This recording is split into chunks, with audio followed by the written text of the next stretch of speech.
say, guys, this is my little town. That windmill there is quite considerably tall, and as you can see, it's surrounded.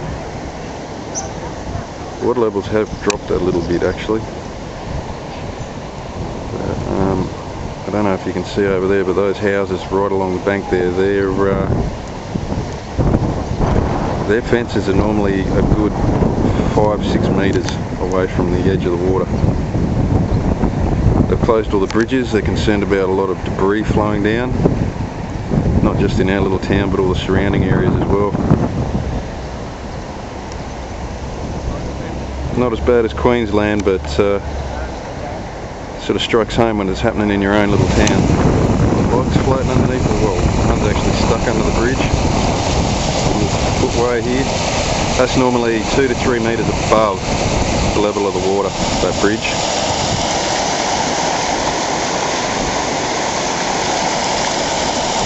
We've got a retirement village just up the way, straight up that way. They've pulled all them out, evacuated them because they're concerned about the tide, because we actually haven't had high tide yet. They've shut all the beaches in about a 30-kilometre radius from our town due to sewerage being flooded in there, and the water is brown. The ocean water is the same colour as this. It's quite a phenomenon actually.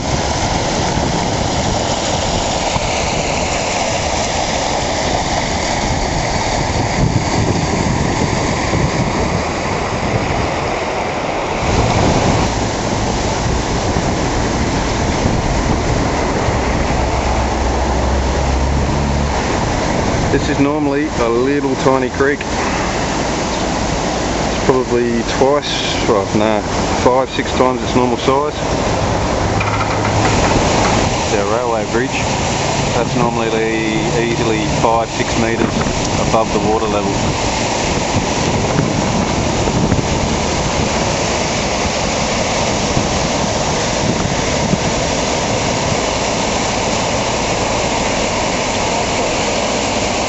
Moving equipment there,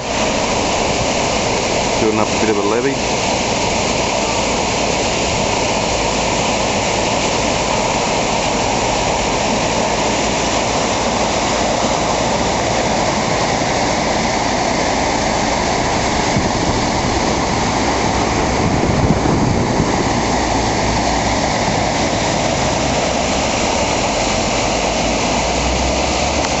This was a local car park.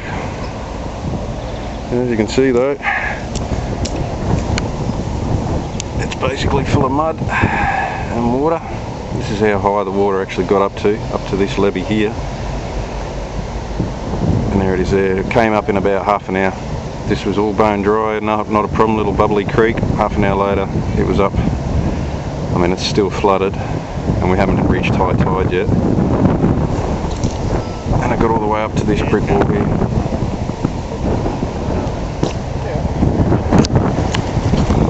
See the amount of debris and silt that have been dumped. That's my little footprints there.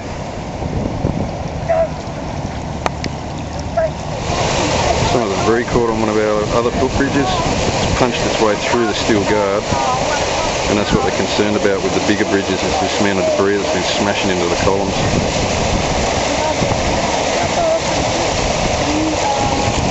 As I say, this came up in about half hour, 3/4 an hour. This is all completely dry. And now look at it.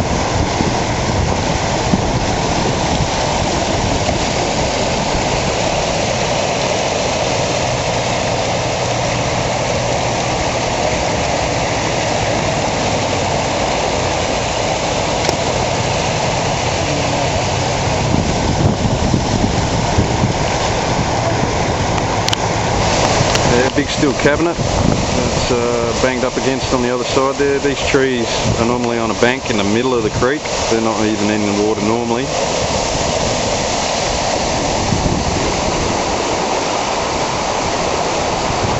And as I say, you can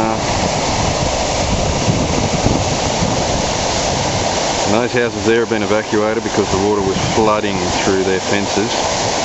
Sorry about the light, guys, I know it's crap, but junk in the middle of the river. Some of the debris that was washed up when it first all kicked through. These houses have all been evacuated. Water was lapping up near their doors. I mean, that's how quickly it's come and gone. But it's still quite powerful, and there's still one gentleman in this house here has just come back and started cleaning up. The whole backyard basically got flooded. There's a veggie patch on the underside of those bushes there that's just gone. And that's normally a couple of metres away from the edge of the creek. And as I say, it's normally just a placid old little creek.